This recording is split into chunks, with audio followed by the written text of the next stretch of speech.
Hey everyone, Roman Prokopchuk here. Obviously, it's been announced and observed through multiple sources, both on the Russian side, Ukrainian side, both the armed forces of Ukraine and Russia in terms of what's coming out. And basically, good news from the Kharkiv Oblast. So the active operations in the Kharkiv direction of the Ukrainian Armed Forces liberated more than 20 settlements. Filtration operations continue in a number of the settlements. Ukraine's forces penetrated to a depth of 50 kilometers into the enemy defense positions. The Deputy Chief Armed Forces of Ukraine, Oleksiy Gromov, says Ukrainian troops passed 50 kilometers through the enemy defenses in 3 days. A large number of Russian soldiers were taken prisoners. 700 square kilometers of Ukrainian land have been liberated. And in this video clip that's looping, you see in one of the settlements, civilians that have been hiding in cellars have come out welcoming Ukrainian troops, thanking them for liberating them. It's obviously great news. Either it's strategic or just chance in terms of opportunity, but this whole situation was really set up by the Kherson counteroffensive. Basically, Ukraine said it was going to do it. Ukraine started using HIMARS and artillery to take out depots and fuel areas for the last few weeks. It really started to ramp up. Last week, a few settlements were taken. Obviously, airfields and other logistical targets were hit in Crimea as well.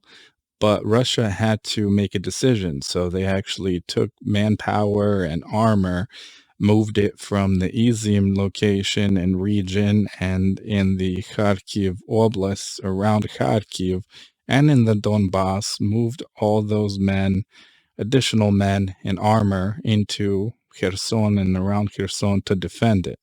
Now, obviously, now the lines and reinforcements were weaker in certain areas. So 2 to 3 days ago, Ukraine took advantage and moved 50 kilometers, into Russian occupied areas, retook 20 or more settlements, and they're continuing the push. They're continuing further to take out rail lines and take control of actual highways that have been in the occupied area to cut off Russians within that area in terms of getting a resupply. Now it's September, it's starting to get colder.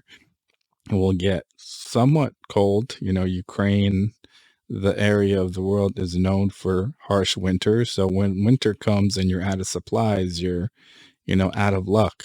So it's going to be interesting to see. Kherson obviously has been a slower push. There's been a few settlements taken, but not obviously this number of 20 and the amount of land regained based on partially the terrain itself. It's flat land, fields, little cover, so the movement and logistics are fairly slower. But this may come down as one of the biggest Ukrainians moves of the war. I mean, really levels up to some of the attacks that were done on that major caravan of troops and armor going towards Kiev. But the sheer speed that Ukrainian forces overtook these positions and kept pushing, some of the Russian military didn't have a time to react. So there's been a lot of prisoners taken. I believe the highest position taken was a lieutenant colonel. He's been, filtered and somewhat interrogated. I saw a picture of him and another officer by the Armed Forces of Ukraine, basically sitting, being provided water, food, and yeah, it's been quite an interesting a few days, and hopefully that momentum keeps going. They keep grinding it out. Putin obviously has come out and said that nothing is going on. He didn't lose anything. They're still in good shape. But I feel like the Russian strategy is going from bad to worse in terms of logistics. And people are crying about, no, there haven't been any special forces, troops, Spetsnaz, units encircled. It's been confirmed by Russia itself that there's two. Now, it hasn't been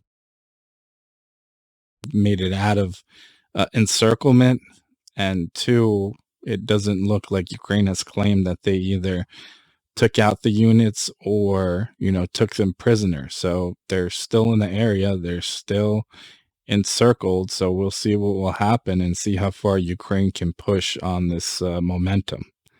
Slava Ukraini, Heroyam Slava, Slava Nazi, Slava Bohu, God bless.